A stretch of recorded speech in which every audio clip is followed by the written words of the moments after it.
This is a hat trick podcast. Oh, lovely. Hello, Armand. Hello, Jimmy. So here we are, beginning of Series 2. Yes. By popular demand. Okay. So in this series, we've kind of tweaked the format a bit, and every so often we're going to have a recommendation from a well-known classicist or someone who's got interest in the classics, throwing us a bone to chew on. And what could be more exciting than kicking off the whole shebang with none other than Mr. Alex Horne, who most people will know as one of the hosts of the very popular Taskmaster, which is hilarious. And he's very funny in this, but he's actually also a classicist. He studied classics, and it kind of shows, I think, in his performances. But he's turned up this week with something that he'd like us to discuss. It's a tiny thing. It's a small issue that we need to discuss this week. Should we hear? Let's hear what he has to say. Hello, listeners of It's All Greek and Latin to me. My name is Little Alex Horne. I did study Latin, but not Greek, at school. My first teacher was called Mr. Hewlin, and Mr. Hewlin used to call me Cornetto, because cornus is Latin for horn, hence unicorn, and not sweet corn. And I was, even then, little, so Cornetto meant I was smaller than my older brother, who he called Cornus Major. And yes, I am very slightly embarrassed about my private school background. Nevertheless, I would encourage you very much to embrace the classics, and in particular, I want you to tackle Homer's Odyssey. It wasn't until university that I got stuck into the Odyssey, although when I did, I realised I knew a lot of the characters and stories thanks to Ulysses 31. Yes, the epic Japanese cartoon based in the future, but also based on Homer's poem that seemed to be on telly every Saturday morning when I was a child. It had a great theme tune.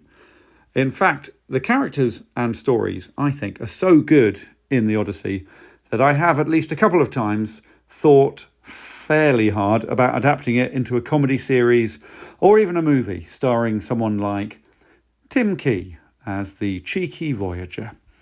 If I don't do this, then someone, maybe you, definitely should. So go forth and enjoy the Odyssey. Bye. Thank you, Alex. Well, that was great. Yes, Cornetto, of course. It hadn't occurred to me. It's a very famous ice cream. Actually, it's not the only one. What about Magnum?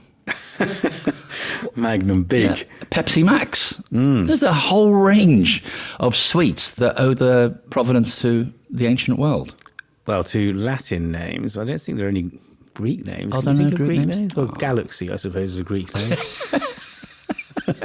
Gala means milk. Galaxia.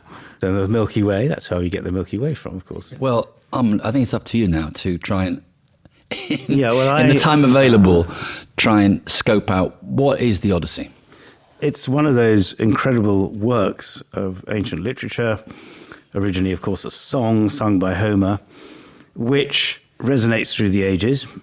The Odyssey, we still use the word an Odyssey for a journey of the hero Odysseus, Greek hero from Ithaca, island off the west coast of mainland Greece, who's voyaged with the other heroes to sack Troy. And that takes 10 years. After the sack of Troy, Odysseus returns to Ithaca, and this is the story of that journey. And how long does that take? Well, essentially, it takes him another 10 years to get home. So he's away for 20 years. He's away for 20 years. Right. And the Odyssey begins then with this scene, which is not about Odysseus. Of course, it's all about him, but it's got his faithful wife, Penelope. And she, in Ithaca, is surrounded by these suitors, as they're called, the sort of people who want to marry her because, again, for some slightly vague reason, we don't understand exactly what is in Homer's mind, she holds the keys to the kingdom. So whoever marries Penelope will become Gets the land. The ruler of Ithaca. But also, was it assumed that he was dead? I mean, he's been away for so long, he's been at war. The likelihood is now that he's no longer on the planet. So she's now free to marry, right? Yes. And famously, of course, she is weaving a shroud. Yes. And she said, when this is finished, then I will choose my husband to be. But it's a feminine ruse, isn't it? It's a feminine ruse. She's a very clever woman. And so what she does is she weaves it during the day and she unravels it during the night. So it's never going to be finished. Yeah. So she doesn't want to give up on the thought that Odysseus is going to come home and reclaim his kingdom. But she's, at the beginning, completely certain that he must be dead. So there's a wonderful scene at the very beginning where the bard, Phemius, who is essentially Homer, but he's the fictional bard in Ithaca, is singing to the suitors. And he is singing a song about the return of the Greeks. They call them the Danaans in the Odyssey. He's singing songs about their return. So obviously at this point, the war has been fought, and the bards are singing about how the heroes are getting back to their homes. And Penelope interrupts him. She comes down into the great hall where he's singing, and she says, "Stop that song, because whenever I hear it, it makes me remember that Odysseus has not returned." And at that point, Telemachus, her son, and Odysseus' son... Who's about what age at He this must point? be about 22. Right. So assuming there's... He's in his young adulthood, yeah. Yeah, so Odysseus left him when he was just a baby. Right. So 20 years later, he's there, and he asserts his authority and says, "Don't interrupt the bard, let the bard sing what he wants. The newest song is what people always approve." I mean, it's a wonderful phrase, which actually was then argued about for many centuries. What does it mean by the newest song? In this particular case, it's the song with details of information that people haven't yet heard. They haven't heard of the return, say, of Menelaus or the return of Nestor. But of course, the newest song is the return of Odysseus himself. And that's the one Homer himself is singing. So Homer's kind of advertising his own... Self-advertisement. This is what we understand. Right. He's saying, I'm the one singing the newest song. Yeah. And I wonder whether there's something sly going on there as well, because the suitors don't want to think that Odysseus is still alive. But Telemachus likes to think they're discomforted by the possibility that he might be. So he's telling Penelope, let the bard sing what he wants. Let them hear that Odysseus too might return, because then they would be seriously worried. In fact, they plot to kill Telemachus. But that never Also, it works sets out. up what the goal is for Odysseus. The description of Ithaca, her situation, the son, they're missing him. It's this idea that now he's got something to live for, that he needs to get back. And also he's got an obstacle to overcome when he does get back, and that is the suitors. What's he going to do with them? That's the climax, isn't it? That will in fact be the But climax. lots to happen before that happens. Lots happens before that. So this is what it is. Odysseus hasn't yet returned. His wife and son talking about where he is. Telemachus then decides he's going to go on a little journey and visit Nestor in Pylos and Menelaus in Sparta, because they've returned, and ask them about the fate of his father. But dramatically, that's been borrowed by playwrights and dramatists through the ages, because talking about someone who's the most important character is a great way of setting up the story, isn't it? It is. So his absence makes him almost more present. So you really want to see him now. Yeah, where is he? Where is he? This goes on for 4 out of the 24 books of the Odyssey. We get to book 5 after Telemachus' adventures, and we find Odysseus. Thank finally. heavens. Okay, so we're At now, last. we're now with the name of the show. Right, okay, fine. That's right. Finally, the main character turns up, and he's been adventuring through various He hasn't been behaving parts. that well, has he, really, at the beginning? No, he's been killing lots of people and sacking cities and that sort of thing. But the point is, actually, he is on Calypso's island at this point. Yes. So here So is... who's Calypso? Well, Calypso is a divine woman. She's a nymph, possibly semi-divine. She has a lovely island on which Odysseus has pitched up and decided that actually it's rather fun living there. And he stays there for years with her, enjoying her company and everything else. When we say enjoying her company, Yes, so Homer is very keen to have his hero enjoy sex with lots of women. right? Even though he's returning to his faithful Penelope, and he longs for his faithful Penelope, he dallies with Calypso on her island. He later dallies with Circe, another semi-divine sorceress, on her island. But what they serve to do is to delay his return to Ithaca. So Odysseus needs to move on. The gods have a council and decide they'll send Hermes down. This is the god Hermes, who is the messenger. Yeah. To tell him it's got to move on. They instructed her to build a raft, and he casts off. Why are the gods on Odysseus' side? I mean, in fact, are they all on his side? And why would they kind of watch over and guide him? Well, in fact, they're not all on his side. So Poseidon is very much against him, and he's the one who's throwing obstacles in his way. But he has a great patron deity, and that is Athene. And Athene is always looking out for Odysseus because Odysseus is her favourite. Right. And Calypso is unhappy about this because she's enjoyed him being there. And she would have wanted him to stay. She offers him immortality. Which is one of the big themes, of course, of the Odyssey. She offers him immortality and agelessness. Very important to offer both, because there's a myth of Tithonus, for example, who was beloved of the goddess of dawn, and she offered him immortality, but forgot to add the agelessness bit. So poor old Tithonus grows older and older and older forever, and he's shrunk into a little chattering cricket. So those are the kind of things you want to avoid if you're offering someone immortality. I've just come back from America. There are lots of people like that in America. Getting older and older and older.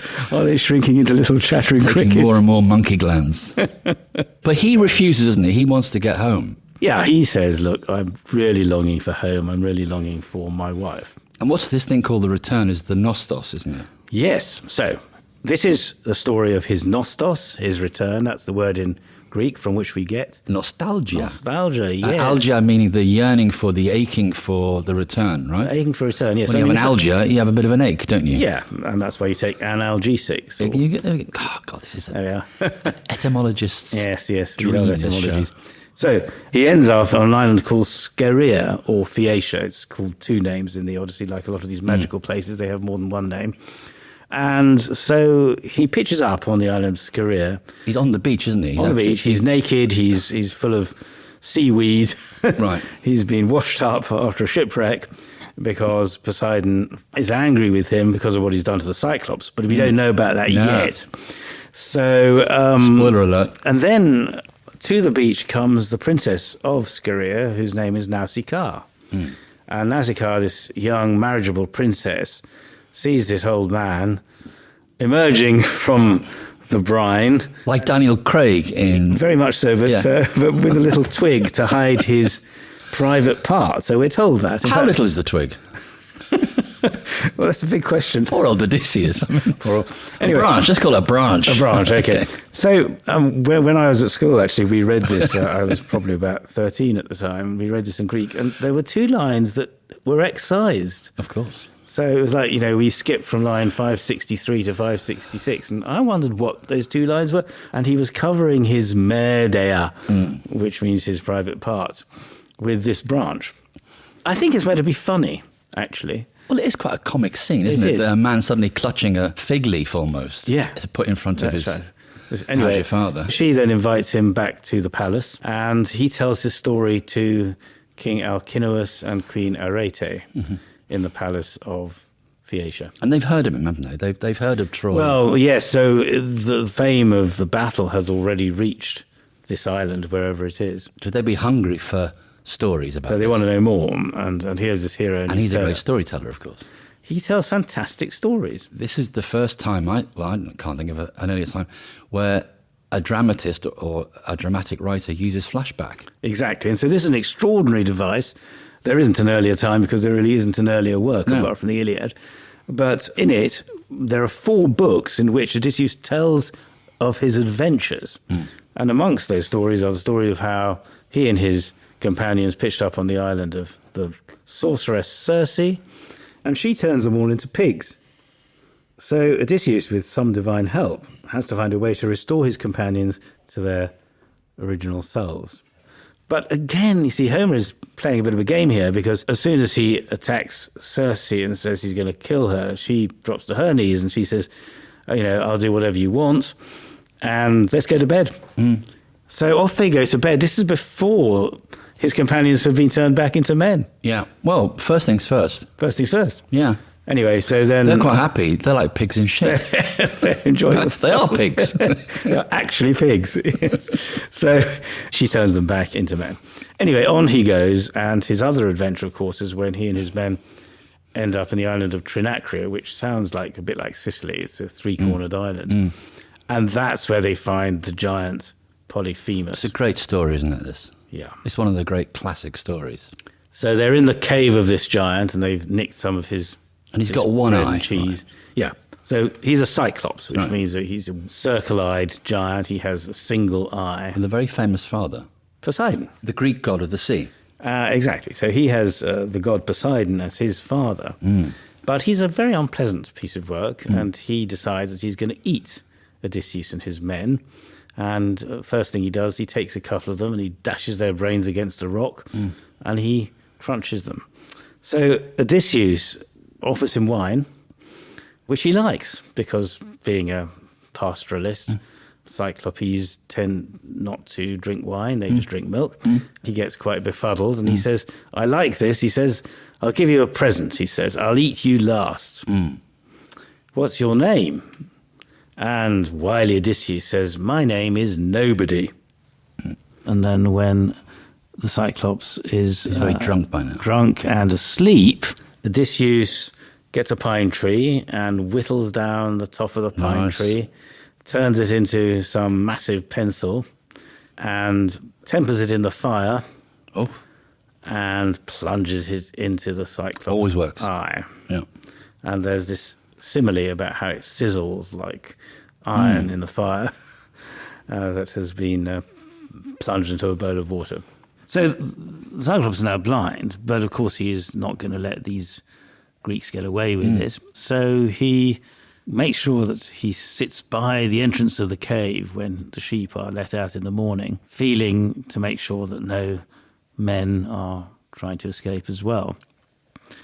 And this gives Odysseus the idea for an escape plan to bind together 3 sheep at a time. He says, Funny. the middle one carried a man beneath, the other 2 walked on either side. Ingenious. And, yeah. So what happens is that he binds all these sheep together, and he then says he picks for himself a ram. He says, the best of all the flock. I seized him by the back and curled beneath his shaggy belly. So he's hanging So they're underneath all the... underneath these animals, and when dawn comes, then they go off to pasture. The Cyclops feels along the backs of all the sheep as they stood up before him, but he never noticed how the men were bound underneath, clinging to the sheep. So as they go out, he feels their And he tops. can't see the weird sight of 3 rams stuck together. No. And then he says, last of the flock, the ram went towards the door, burdened with the weight of his wool, and of course the weight of me, says Odysseus. And mighty Polyphemus, feeling him, addressed him, good ram, why do you now go forth from the cave, last of the flock? You were never before left behind by the sheep, but always far the first to crop the grass. So this ram is obviously taking its time because it's so heavy. But a moment of tension there, isn't it? Because you think, Yeah. is he going to get discovered? Polyphemus slightly suspicious. Yes, that's right. And then he comes to the answer. He says, surely you are grieved for your master's eye, which an evil man put out with his wicked companions, having subdued my wits with wine.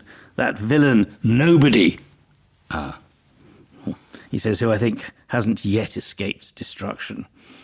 So he said, if you were endowed with speech to tell me where he is skulking away, then should his brains be dashed on the ground throughout the cave. It's a real dramatic irony there. That's right. And he says, my heart would be eased of the woes which that worthless Nobody has brought me. So saying, he sent the ram out of doors, and off they go, they escape. And then the Cyclops has tried to call the other Cyclopes in by saying, this man is escaping, and who's that? Nobody. And what's the word in Greek? So in Greek, if you say it's Nobody, it's outis. Outis. And he says, Nobody blinded me.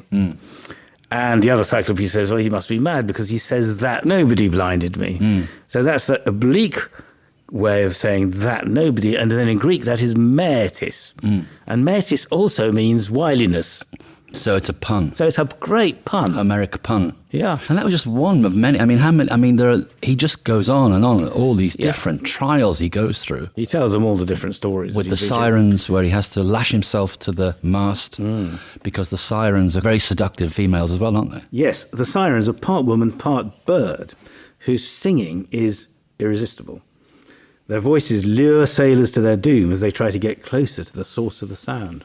But in order to get through that particular part of the ocean, Odysseus has to have himself lashed to the mast, as he says. And do some of the men jump into the sea to be with the sirens? Yeah. So he loses They some. want to hear that He wonderful loses magical men music. right, left, and centre. That's doesn't what he? he does. Because in the end, he turns up on his own in Ithaca, so he's lost all his men. At what point does he go into the underworld? So Circe tells him that's what he's got to do. And one of the reasons is that he has lost one of his followers, Elpenor. And you can't leave behind a body. It needs to be buried. So you need to somehow appease the spirit of the dead man. Circe tells him he's got to go down to the underworld, and he does so. And he meets a lot of former heroes like Achilles, and he meets his own mother who died in his absence. A very moving moment when he says, "Mother, I didn't know you were dead." And she says, "Longing for you, my dear son, led me to my doom." So he meets a lot of these heroes. So we get a little bit of a sense of the heroes of the Iliad. His past, really. Yes. He confronts his past. Achilles, interestingly, says, "I'd rather be a poor man in the upper world than a king in the underworld." Yeah. He's a very forlorn figure, isn't he, in the underworld? Yes, and so the Greeks believed that if you went down to the underworld, you would come up enlightened. The term is a katabasis, a descent. So a lot of the mystery religions, like the mysteries of Dionysus or of Demeter or of Orpheus, were about going down to the underworld, experiencing something, learning something, and coming back enlightened. It's interesting, isn't it? It's almost, I suppose, in modern life now, we'd call that the journey of someone in therapy, where you would maybe go back into the past. You're in your midlife often, and you go back into the past to look at some of the things that happened, which have made you who you are now, and you've got some desire to change now because you've hit something, like Dante says, doesn't he? In midlife, I find myself in a dark wood. Is that this is the journey of the midlife. Yes. That he's been a hero. He's found his place in the world. He's made an Odysseus shape in the physical world. Yes. But now he's hit this moment of, oh, I want to go home. And eventually, of course, he does make it back to Ithaca, but the story isn't over there.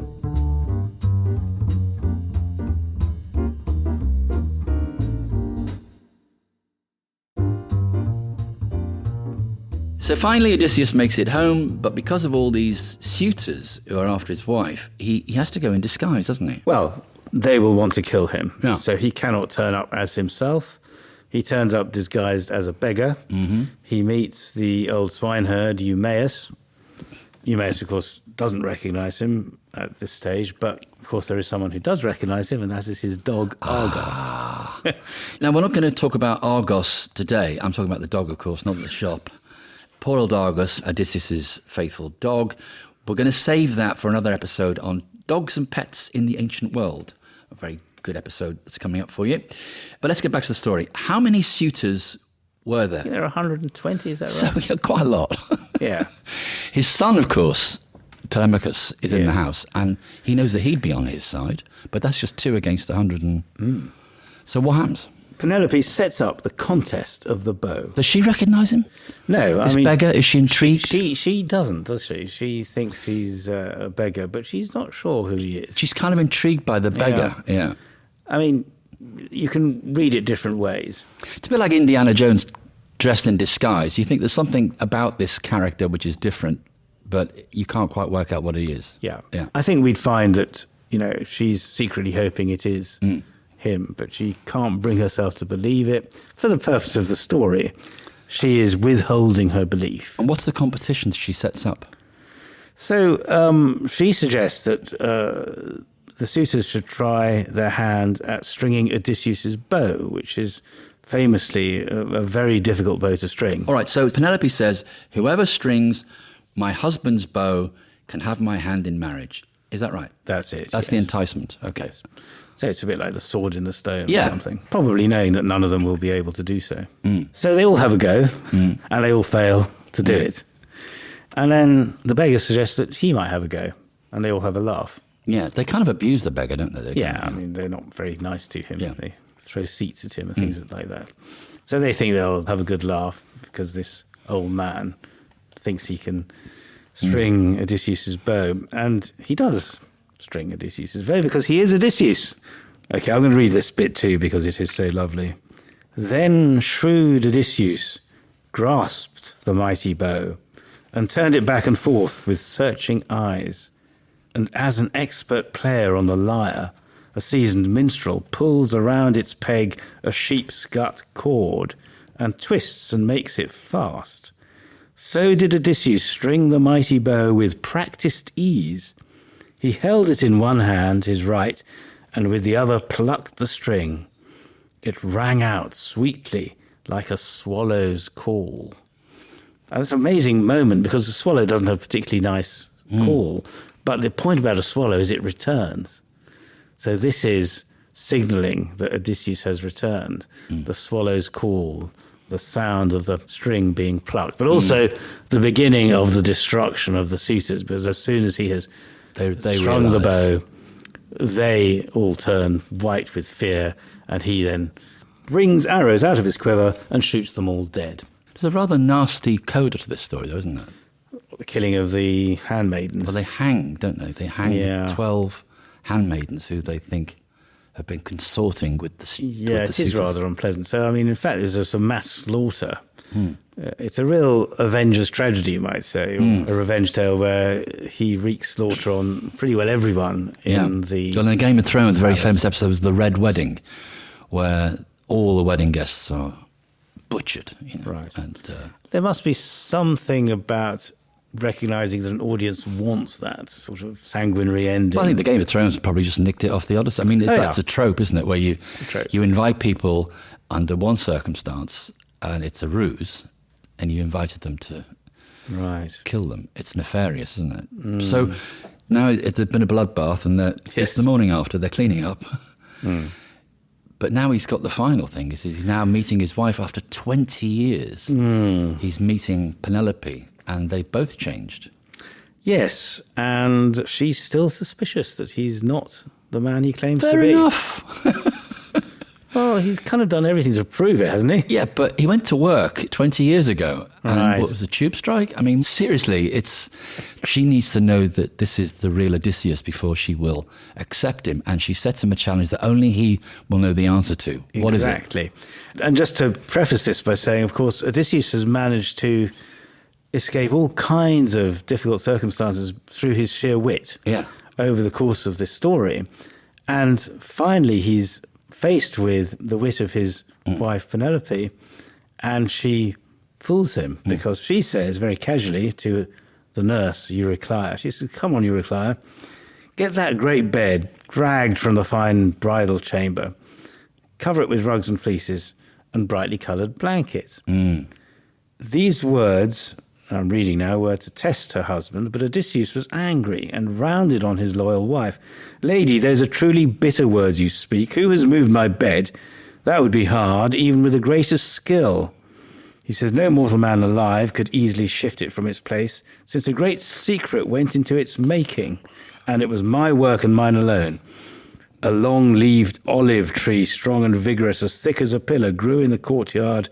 I built my room of solid stone around it, finished it off with a fine roof, added tight-fitting timber doors.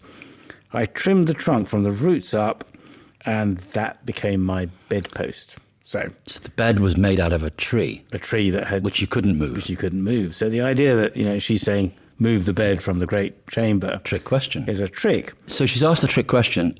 He gets it right. Yeah. Then what happens?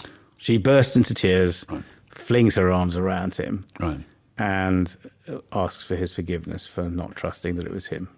And then they spend a lot of time talking to each other in a more intimate way, we're told, and they eventually go to bed, as so often happens at the end of Odysseus' adventures. And one of the ancient Hellenistic critics actually said this is the end of the story.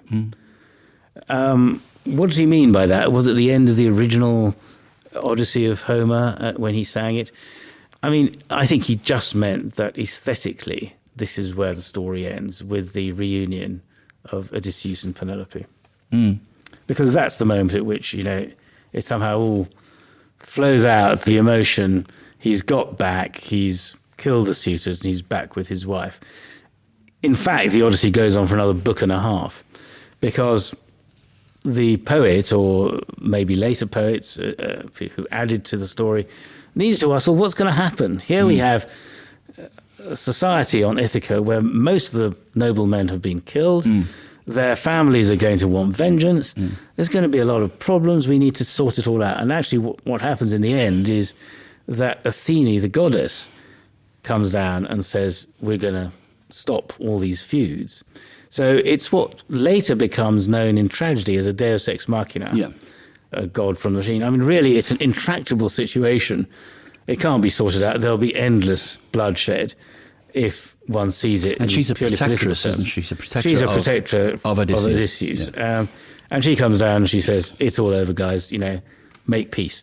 So that's actually how the story ends, rather than with the reunion of Odysseus and Penelope. But that's the highest emotional moment of the story. And there's a wonderful simile about a sailor coming to land, which begins, what's so clever about the simile is it begins with you thinking it's talking about Odysseus, and then it ends with you thinking it's talking about Penelope. So, as welcome as the sight of land to the few surviving sailors who swim to shore, escaping the grey breakers, when their solid vessel, driven over the sea by wind and towering waves, has been shattered by Poseidon, who, saved from drowning, are overjoyed when their brine-caked bodies touch the land. Welcome as that was the sight of her husband, as Penelope gazed at him, never unwinding her white arms from round his neck. So, thinking about this briny sailor, we're reminded of him emerging from the brine, and we think, this is about him. So her recognition of him, we're thinking, is as welcome as that of a sailor being saved from the sea. But then it turns out that the simile is about Penelope. So it kind of goes in as a simile about Odysseus and comes out as a simile about Penelope's feelings. So in a way, what it does is it equalizes them. And this is something wonderful about the portrayal of Odysseus and Penelope. Not only has she now beaten him in a battle of wits with the ruse about the bed, but she's an equal in terms of their emotional unity. I honestly think it's such a fantastically rich story, this. If you haven't read it or you haven't experienced it, you should definitely get the... And it's great Get a good fun. translation, Yeah, I mean, one of the things about the Odyssey, perhaps unlike the Iliad, is it is a lot of fun. It's like, it is Indiana Jones. It's A lot of good stories, a lot of... And funny. It's funny, and also it's so clever. I think that pretty well anyone can enjoy the Odyssey. So very often when people say, which of the epics should I start with, I suggest the Odyssey. Yeah, which is why I'm afraid I like the first 6 books of the Aeneid, because Virgil flips them around and you have the journey first and then you have the war later. I find the war a bit... I used to skip through all the, in War and Peace, I'd skip through the battles. The war bit, get to the peace bit. So, thank you, Alex. That's prompted a very, well, for me anyway, I was enthralled by your descriptions of the various adventures of Odysseus. And that was I'm going to say a Herculean task, but maybe that's the wrong myth. But you did a really good job of trying to compress the story of the Odyssey in half an hour. Thank you very much. And I look forward to our next adventure, wherever that takes us. Thank you, so do I. It's All Greek and Latin to Me is presented by Armand and Jimmy Mulville. The producer is Diggory Waite, and the executive producer is Claire Broughton. It's All Greek and Latin to Me is a hat-trick podcast. Hi everyone, I just wanted to give a mention to Classics for All. Classics for All is a charity, and what we want to do is provide access to the classics to as many state school pupils as possible, alongside training teachers who don't actually have to have any previous training in the subject. They hope that they make classics a sustainable part of the school curriculum. If you want to find out more about this fantastic charity, go to the website. It's www.classicsforall.org.uk.